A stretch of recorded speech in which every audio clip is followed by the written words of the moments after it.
intervention. Et je donne à présent la parole à son Excellence Murray McCully, ministre des Affaires étrangères de la Nouvelle-Zélande.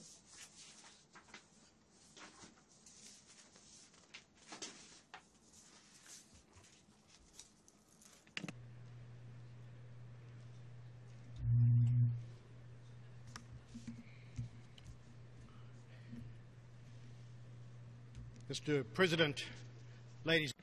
Monsieur le Président, Mesdames et Messieurs, c'est pour moi un immense plaisir de prendre la parole devant vous au nom du Premier ministre et du gouvernement de la Nouvelle-Zélande. Des élections générales ont eu lieu la semaine dernière dans mon pays et notre Premier ministre, John Key, est en train de former un gouvernement à l'heure actuelle. C'est la raison pour laquelle il n'a pas pu se déplacer. J'aimerais commencer par saluer la réussite de la conférence des petits États insulaires en développement tenue récemment à Samoa. Ce fut le fruit d'un travail remarquable que Samoa a accompli pour préparer ce sommet. Et le fruit également de l'implication des petits États insulaires en développement dans cette entreprise. Bien qu'il soit vrai que les petits États insulaires en développement aient attaché une grande importance à la possibilité de négocier à cette occasion, il est vrai aussi qu'il y a eu un sentiment de frustration dû au fait que bien souvent les actes ne sont pas suivis, les paroles ne sont pas suivies par des actes. Et je suis tout à fait d'accord avec cette idée. En effet, alors même que le monde est inondé de discours sur des plans, des stratégies, des fonds. En réalité, dans les petits États insulaires en développement, il n'y a pas suffisamment de mesures concrètes. Et mon pays, la Nouvelle-Zélande, a l'intention de combler cette lacune, notamment dans notre région, la région du Pacifique.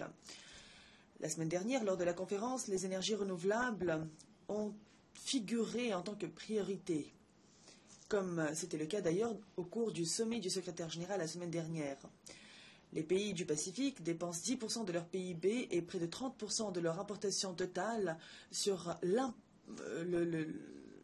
l'énergie pour la génération d'électricité, notamment pour le diesel.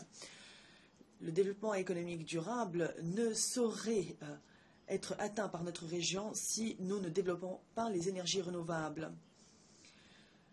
Des progrès considérables ont néanmoins été accomplis, notamment depuis le sommet du Pacifique sur les énergies renouvelables qui a été accueilli par l'Union européenne à Auckland en mars 2013 et au cours duquel 635 millions de dollars ont été engagés sur 50 projets.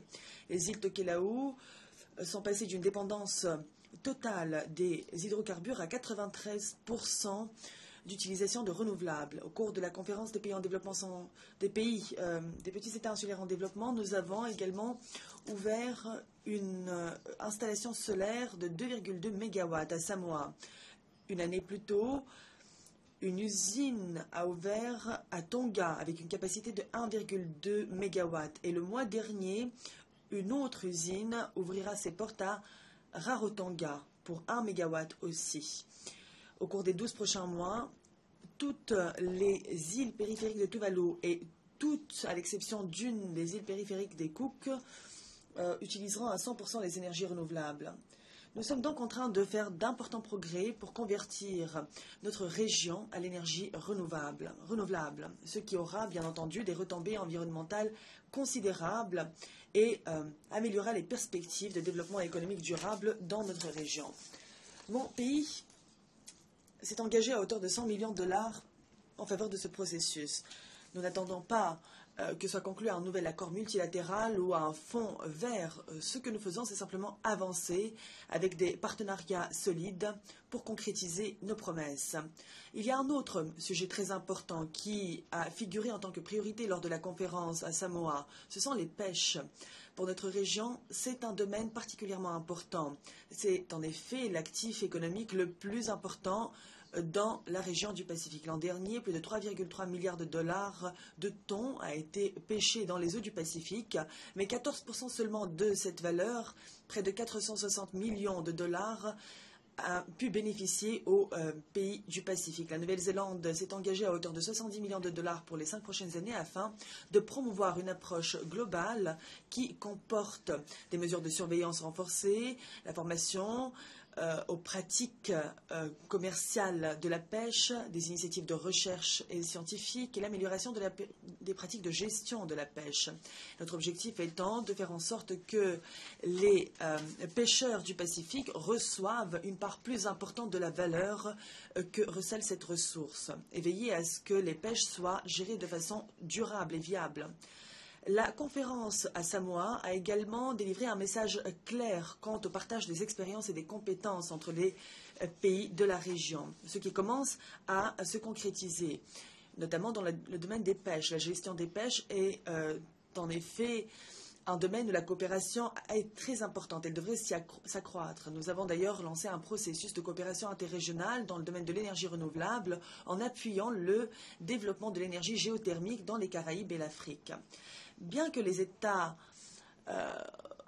petits États insulaires en développement prennent l'initiative en matière de lutte contre le changement climatique et de transition vers les énergies renouvelables, il faut aussi agir à l'échelle mondiale. Nous saluons par conséquent le secrétaire général qui a convoqué le sommet climatique à New York la semaine dernière. Nous participons activement aux négociations, nous espérons qu'ils ouvriront la voie à la conclusion d'un accord à Paris l'an prochain. Nous nous sommes engagés en faveur du Fonds vert pour le climat afin de montrer que nous sommes déterminés dans cet effort mondial. Il y a un autre événement majeur qui a eu lieu dans le Pacifique, c'est l'élection aux Fidji. Nous saluons le Premier ministre, nous le félicitons, ainsi que son parti et le peuple fidjien pour le rétablissement de l'ordre démocratique. Ces élections sont cruciales pour notre région et je me réjouis du rapport préliminaire des observateurs plurinationaux du Forum des îles du Pacifique et du Commonwealth qui ont commencé le processus de levée des mesures de suspension de Fidji. Nous espérons également renforcer les liens avec les Fidji, car ni Fidji ni la Nouvelle-Zélande ne pourraient envisager un avenir où la coopération ferait défaut. Nous saluons également le retour en sécurité des soldats de la paix fidjiens qui étaient retenus en otage dans le Golan. C'est un incident qui souligne à nouveau les nombreuses difficultés et les dangers auxquels sont confrontés les soldats de la paix des Nations Unies et met en lumière les responsabilités qui nous incombent quant à la sûreté et à la sécurité des personnels de maintien de la paix et du personnel des Nations Unies de façon générale. Quant à la situation dans le monde, eh bien, ce qui s'est produit ces derniers mois à Gaza était révoltant. Lorsque la Hamas a tiré des roquettes contre Israël, cela n'a pas aidé à la paix, bien entendu. Mais les bombardements de Gaza par Israël, avec une intensité sans précédent et de très nombreuses victimes civiles, n'y a pas contribué non plus. Nous appelons toutes les parties, par conséquent, à s'abstenir de toute mesure qui pourrait déstabiliser la situation. Car la paix est aujourd'hui une paix précaire. Et d'ailleurs, à cet égard, nous saluons la signature d'un cessez-le-feu illimité qui a pu finalement être conclu après de nombreux faux départs. Nous nous réjouissons du fait que ce cessez-le-feu est tenu jusqu'ici. Nous regrettons aussi, dans ce contexte, l'appropriation par Israël de 400 hectares de terres privées palestiniennes près de Bethléem à des fins de colonisation. C'est un acte qui ne contribue en aucun cas à la paix. Les problèmes du Moyen-Orient sont profonds et difficiles. Ils remontent au tout début de cette organisation et même au-delà. Mais ce qui s'est produit ces derniers mois à Gaza est un véritable échec, un fiasco. Le leadership de la communauté internationale n'a pas pu se concrétiser. Nous avons manqué de vision et de détermination. C'est pourquoi aujourd'hui nous exhortons les dirigeants d'Israël et de la Palestine, en Cisjordanie comme à Gaza, à assumer leurs responsabilités qu'ils ont à l'égard de leur peuple.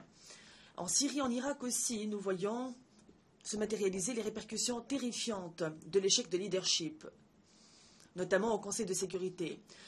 La Syrie est dévastée depuis plus de 3 ans. Des milliers de Syriens sont morts, des millions ont dû fuir et d'autres ont souffert considérablement des conflits multiples qui ravagent aujourd'hui le pays. Et aujourd'hui, ces tragédies syriennes se propagent en Irak. L'Irak qui était déjà confronté à des problèmes profondément enracinés. Plusieurs acteurs, par le passé, ont contribué à la situation à laquelle nous assistons aujourd'hui. Il est temps d'agir par conséquent. Nous devons aujourd'hui contenir le phénomène EIL et répondre à la catastrophe humanitaire, aider le peuple en Syrie et en Irak à façonner un avenir meilleur. Cette situation requiert du Conseil de sécurité une attention particulière, et ce, des deux côtés de la frontière. Les membres du Conseil de sécurité et les gouvernements concernés doivent aujourd'hui sortir de l'impasse idéologique qui paralyse le Conseil depuis 3 ans. La difficulté à laquelle nous sommes confrontés en Syrie comme en Irak est aujourd'hui sans précédent. C'est un défi inédit pour les Nations Unies. Les circonstances politiques ne se sont pas améliorées, mais nous devons trouver une façon de sortir de l'ornière. La paralysie a également frappé le Conseil de sécurité pour ce qui est de l'Ukraine. L'un des membres permanents du Conseil a mis à mal l'intégrité d'un autre État membre, ce qui est extrêmement grave, alors que le Conseil de sécurité n'a même pas réagi, ne reconnaissant les difficultés qu'il y a à gérer les tensions ethniques. Mais l'histoire de coopération et les liens historiques qui existent entre la Russie et l'Ukraine ne devraient pas constituer une excuse pour laisser se dégrader la situation au point de compromettre la paix et la sécurité internationale. Des centaines de civils innocents ont d'ailleurs perdu la vie, dont les passagers du vol MH17, par une conjugaison d'erreurs et de mauvais calculs.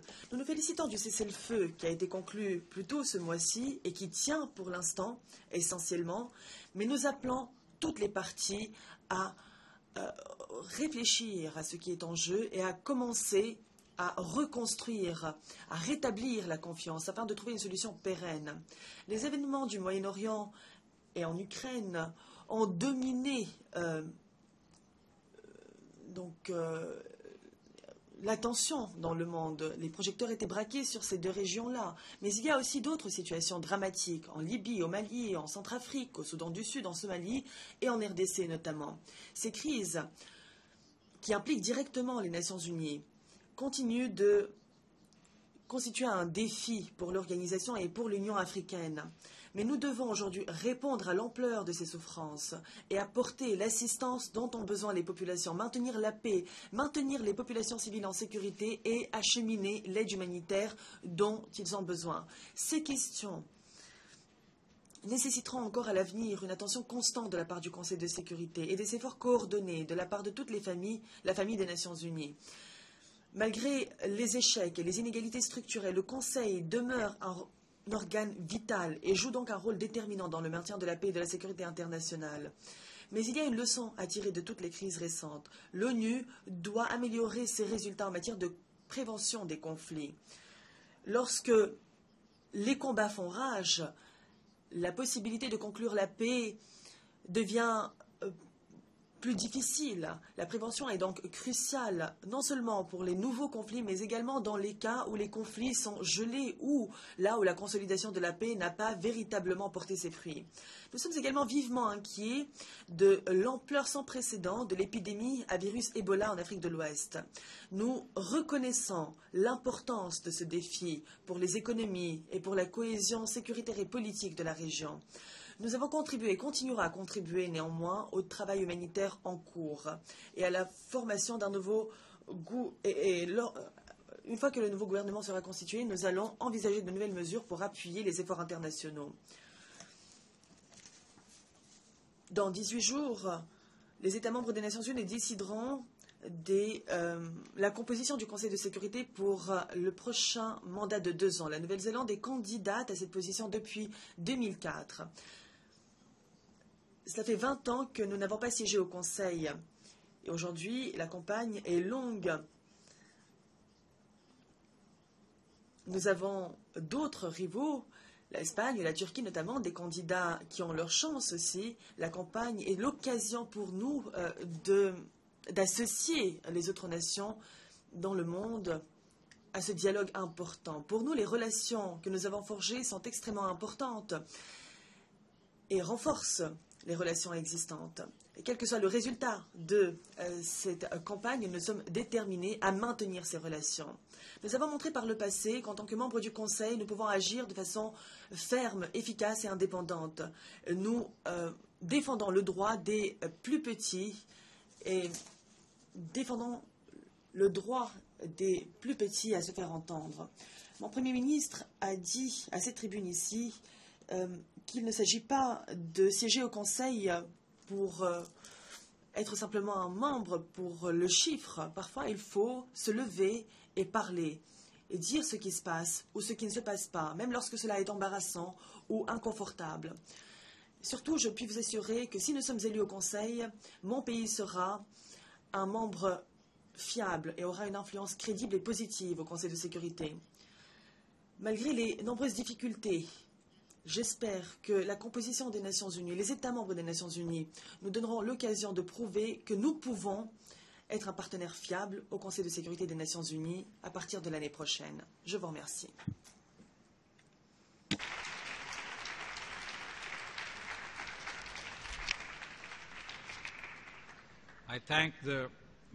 Je remercie le ministre des Affaires étrangères de la Nouvelle-Zélande pour son allocution.